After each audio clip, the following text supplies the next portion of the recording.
Everyone, कैसे हो सभी लोग। I hope you all are doing great. मैं भी एकदम फर्स्ट क्लास। तो जैसे कि हमें पता है कि हमारा जो इंट्रोडक्शन पार्ट था, पार्ट 1, वो हमने कंप्लीट कर लिया था, जिसमें हमने सेंट्रीपिटल फोर्स के बारे में बात करी थी।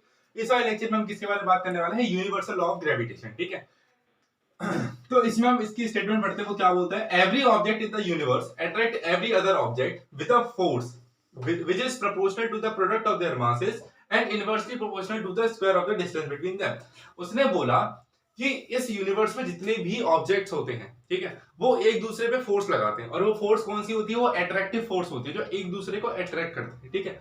उसके आगे यहां से थोड़ा सा हमारे इंपॉर्टेंट स्टार्ट होता है कि which is proportional to the product of their masses and inversely proportional to the square of the distance between them. अच्छा, अब यहां से हमें पता है कि फोर्स जो लगती है वो किन्हीं दो ऑब्जेक्ट के बीच में लगती है। ये तो है नहीं कि सिर्फ एक ऑब्जेक्ट है उसी पे फोर्स लग रही है, ऐसा तो हो नहीं सकता। अगर हम किसी पे भी फोर्स लगाएंगे तो मिनिमम हमें दो ऑब्जेक्ट की जरूरत होती है।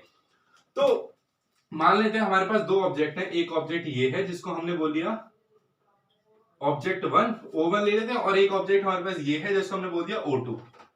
ठीक है, ये हमारे पास क्या है? O2। ठीक है, हमारे पास क्या है? दो ऑब्जेक्ट हैं, O1 और O2। हमने दो ऑब्जेक्ट मान लिए। अब इनका कुछ मास होगा, ठीक है, तो इसका मास हमने मान लिया स्मॉल m, और इस वाले जो ऑब्जेक्ट बड़ा है इसका हमने मान लिया कैपिटल M। ठीक है, इस वाली लाइन को हम पढ़ेंगे कि force which is proportional to the product of their masses. जो फोर्स होती है वो डायरेक्टली प्रोपोर्शनल होती है इन दोनों के जो मासेस हैं उनके प्रोडक्ट से। प्रोडक्ट मतलब बोले तो multiply, capital M into small m। इसको हमने फर्स्ट इक्वेशन मान लिया। और दूसरी लाइन पढ़ते हैं and inversely proportional to the square of the distance between them. अच्छा, इन दोनों ऑब्जेक्ट के बीच में कुछ डिस्टेंस होगा। ठीक है, फोर्स लगने के लिए दो चीजें चाहिए होती हैं। पहली बात, दो ऑब्जेक्ट होने चाहिए, और दूसरी बात क्या होनी चाहिए? उनके बीच में कुछ डिस्टेंस होना चाहिए, होगा। और जो फोर्स होती है वो इनवर्सली प्रोपोर्शनल होती है इसके डिस्टेंस के स्क्वायर से। ठीक है, तो 1/d²। इसको हमने 2 इक्वेशन मान लिया। ठीक है, तो फ्रॉम 1 एंड 2 जब हमारे पास क्या होता है? LHS सेम होता है तो RHS भी क्या हो जाता है? इक्वल होता है। तो हम इसे बोलेंगे F is directly proportional to small m capital M by d²। अच्छा, हमें पता है ये प्रोपोर्शनल वाला जो साइन हटता है फिर एक कांस्टेंट आता है। ठीक है, तो वो कांस्टेंट हम लिखते हैं F is equals to capital G small m into capital M by d²। ठीक है, और यहां पे जो ये आया है, ये जो G आया है कैपिटल, ये होता है ग्रेविटेशनल कांस्टेंट। इसका नाम क्या होता है? ग्रेविटेशनल कांस्टेंट होता है इसका नाम। ठीक है,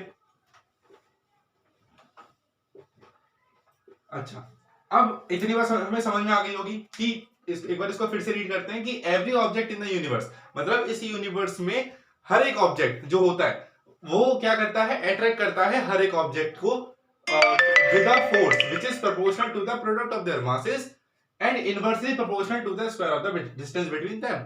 ठीक है, तो फिर हमने इसका ये करा। उसके बाद हम चलते हैं कि इसकी यूनिट क्या होती है और इसकी वैल्यू क्या होती है। ठीक है, अब हमारे पास क्या होगा? देखो, इसके हम यूनिट, देखो सबसे पहले फॉर्मूले की बात करते हैं। फॉर्मूला हमारे पास क्या था? देखो अभी हमने पढ़ा था force equal to capital G है ना small m into capital M by d²। अब हमें इसकी वैल्यू निकालनी, इसको ले जाओ, तो F d² by small m into capital M equal to G। तो G का ये फॉर्मूला होता है। अच्छा, अगर इसकी यूनिट की बात करें तो यूनिट होती है न्यूटन मीटर स्क्वायर kg की पावर -2। अच्छा, ये कैसे है? देखो, ये है हमारे पास फोर्स की यूनिट क्या होती है? न्यूटन। ये d क्या है? डिस्टेंस है दो ऑब्जेक्ट के बीच का। तो वो किसमें मेजर होता है? मीटर में। तो मीटर स्क्वायर डिवाइडेड बाय, ये दोनों मास है, मास को मल्टीप्लाई करेंगे तो m² हो जाएगा। मतलब मास को हम किस में लेते हैं? केजी में लेते हैं, तो इक्वल टू G। तो G की यूनिट क्या होगी? Newton metre square. अभी kg की 2 है, kg की पावर 2 ऊपर जाए क्या हो जाएगी?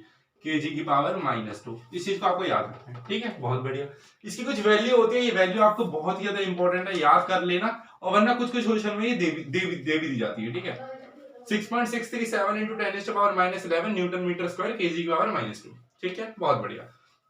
अब इसकी कुछ इंपॉर्टेंस होती है, इंपॉर्टेंस फटाफट से देख लेते हैं। इंपॉर्टेंस क्या होती है यूनिवर्सल लॉ ऑफ ग्रेविटेशन की? पहला, ये फोर्स होती है जो हमें बांध के रखती है, बाइंड करके रखती है अर्थ से, पहला। दूसरा, the motion of the moon around the earth, earth के अराउंड जो मोशन होता है मून का, वो किसकी होता है? इसकी वजह से। अच्छा, सेंट्रीपिटल फोर्स का अगर आपने लेक्चर नहीं देखा है, मेरी सजेशन पहले ये है कि आप वो वाला लेक्चर जरूर देख लेना, क्योंकि मैंने इंट्रोडक्शन पार्ट में बहुत ही ज्यादा इलेबोरेट करके उसको सिखाया है, और सेंट्रीपिटल फोर्स में आपको बताऊं तो बहुत ही ज्यादा इंपॉर्टेंट भी होती है। उसके बाद तीसरा, the motion of the planet around the sun, sun के अराउंड जो प्लेनेट्स का क्या होता है? मोशन होता है। और चौथा कौन सा होता है? The tides due to the moon and the sun, जो मून और जो सन की वजह से जो क्या होती है, टाइड्स होती है, वो होती है। ठीक है, तो अब हमारा क्या होगा, ये वाला जो पार्ट था हमारा कंप्लीट हो चुका है। पार्ट 2 हमारा कंप्लीट हो चुका है, इसमें हमने क्या पढ़ा है, universal law of gravitation complete करा। पार्ट जो हमारा थर्ड आएगा उसमें फ्री फॉल के बारे में बात करेंगे। फ्री फॉल एक बहुत ज्यादा इंपॉर्टेंट टॉपिक है। इसमें हम क्या पढ़ने वाले हैं, acceleration due to the gravity, कि एक्सेलरेशन कितना होता है ग्रेविटी की वजह से। ठीक है, तो उसकी वैल्यू पढ़ेंगे। ठीक है, तो बस ये वाला लेक्चर हमारा यहीं तक रहेगा। ठीक है, आई होप आपको समझ में भी आया होगा, मजा भी आया होगा। तो मिलते हैं अगली वीडियो में, तब तक के लिए बाय बाय।